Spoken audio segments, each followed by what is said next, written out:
once worked as a direct care aide for a 65-year-old woman named Martha, who had a developmental disability. Her daughter, Colleen, worked overnight shifts and needed someone with medical experience to watch over her mother. I had experience working with individuals with developmental disabilities, so I took the job. However, I only worked for them once, and you're about to find out why. The night started uneventfully. Colleen introduced me to Martha, who smiled at me before being taken upstairs to her room. Before leaving, Colleen warned me that Martha sometimes wandered around the house at night in a confused state due to her dementia. If she did, I was supposed to calmly guide her back to bed. I assured Colleen I could handle IT first. Everything was quiet. I sat in the living room watching TV when I heard footsteps upstairs. I called out to Martha, asking if she needed anything. No response. I assumed she had gone back to bed. An hour later, I went to grab a sandwich from the fridge. As I walked back to the couch, I nearly dropped my plate. Martha was standing silently in the doorway, staring at me. Startled, I apologized for the noise and asked if she was okay. She suddenly began shouting, demanding to know who I was and why I was in her house. I calmly reminded her that we had met earlier and that Colleen had hired me to watch over her. After some reassurance, I managed to guide her back upstairs, gave her a glass of water and melatonin, and hoped she would sleep for the night. Hours passed, and I was exhausted. There was a spare bedroom where Colleen said I could rest, so I decided to lie down. I fell asleep quickly, but woke up to a loud, rhythmic slamming sound from downstairs. Alarmed, I crept down the stairs and saw Martha standing in the dark kitchen, repeatedly opening and slamming the oven door. It was an eerie sight.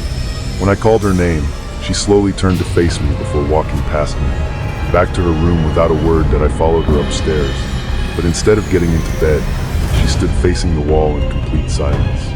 I gently guided her into bed, covered her, and went back to my room, hoping to get some rest. However, I woke up again, this time to the sound of movement inside the closet. My heart pounded as I noticed the closet door slightly ajar, with a shadowed figure peeking out. "Martha?" I called out. No response. I kept saying her name until she pushed the door open and slowly approached me, repeating the same frantic words from earlier. "Who are you? I don't know you." As she stepped closer, I saw she was holding a large kitchen knife. My fear spiked that I immediately yelled. Martha put the knife down. My loud voice seemed to agitate her, and she swung the knife weakly through the air as I dodged past her and ran out of the room. I grabbed my shoes and rushed outside. Instead of calling 911, I called Colleen as she had instructed in case of an emergency. Colleen yelled at me not to leave, but I wasn't going back inside. When she arrived home, Martha was back in bed as if nothing had happened. Colleen initially dismissed my story as an exaggeration, until she found the knife next to Martha's bed. Even then, she seemed more annoyed than concerned. I didn't even tell her that I had tried to sleep. Regardless, I knew I wasn't going to work there again. The plumber's encounter on my first day working for a plumbing company. I was sent alone to a house in a rundown area to fix a supposedly leaky pipe.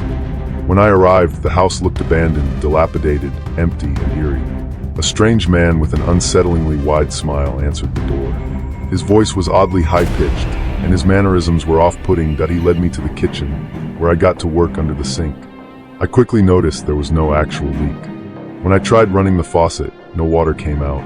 I asked him why, and he casually replied that he must have turned off the main water valve by mistake. This immediately raised red flags. That he left, supposedly to turn the water back on, but instead, I heard him walking upstairs. Then suddenly I heard multiple footsteps. My gut told me something was wrong. That I grabbed my tools and rushed out of the house to my van. As I drove away, I called my boss and reported that it was a prank call. After a little research, I discovered that the house was abandoned, and the number that placed the service call was a fake voice-over IP number. I reported the incident to the police, but I never returned to that area again.